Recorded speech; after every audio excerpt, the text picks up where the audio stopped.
is up, you guys? CeCe Clemons, aka Vibin Weirdo. What is good? What's happening? Yes.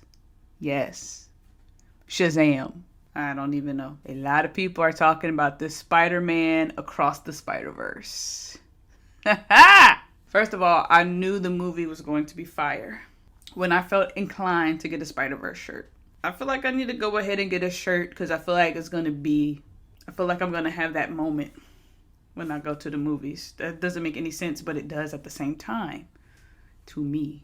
So yeah, got my Spider-Verse shirt. I like the color combo. There was like 4 other variations. But yeah, this was the one I got. Gwen, my fave. This dude at the bottom, and then Across the Spider-Verse. Yeah. All right. Nerding out over. So I was super excited.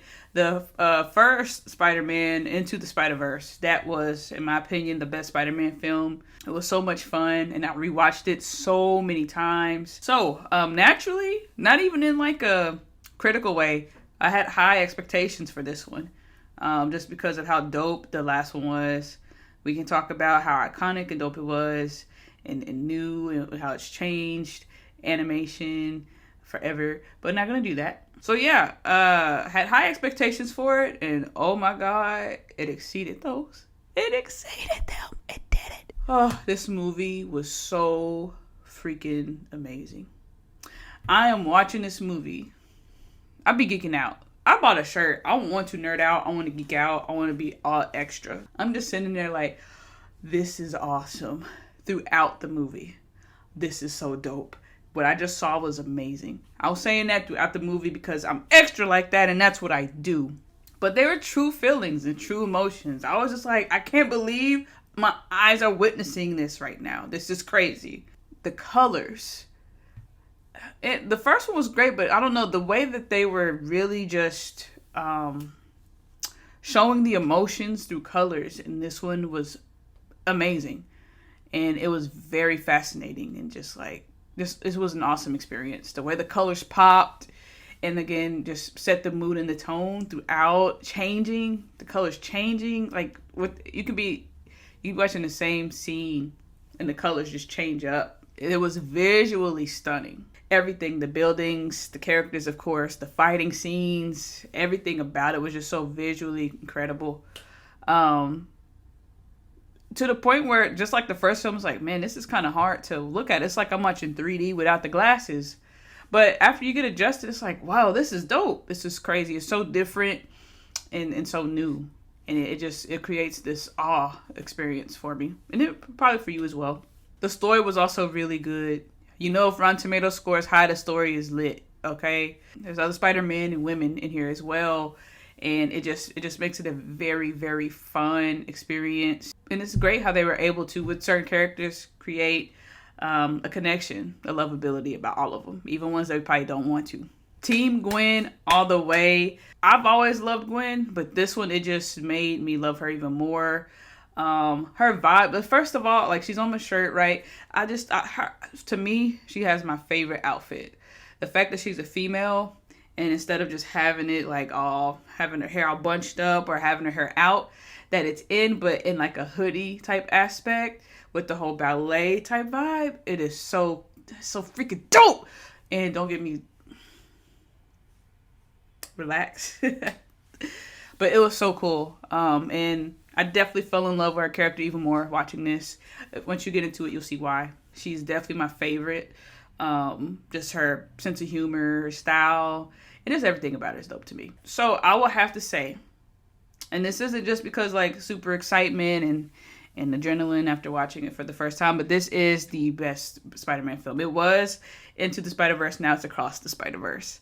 It is by far my favorite. This has so much more action in it. I love action so much. And when you're doing live action, it's like an unfair comparison or advantage. Which is probably why for most people that love the Spider-Man films, they rank the Spider-Verse films higher, because it's just a hard comparison.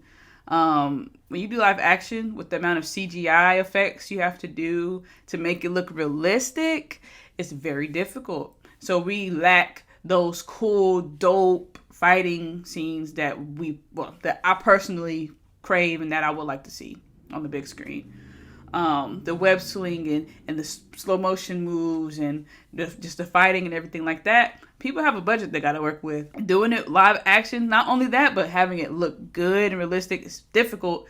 However, with this animation style in Spider-Verse world, the possibilities are seemingly endless, and it makes the best experience for people that really love action and just to love to see just things in motion and just, it's so good, y'all. It's so good. There's also a lot of great story building in here, which did result in some slow moments, which is good. That means bathroom break.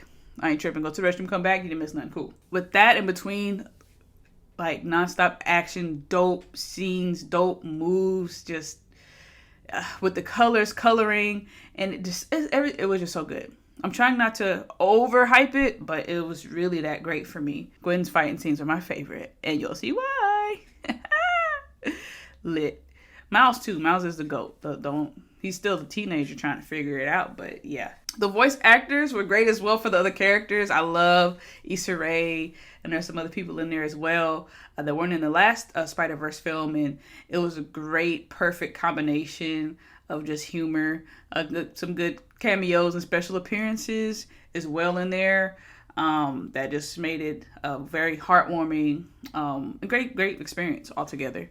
But yeah, humor on point. I felt like I laughed way more on this one than the other film. So yeah, very, very great job there. I would rate this a 6 out of 5. But I'm going to give it a 5 out of 5 because of that cliffhanger. I'm not going to say what the cliffhanger was or the details. But it's been known, everybody's saying, oh, it ends, the way it ends is weird, or it's a cliffhanger.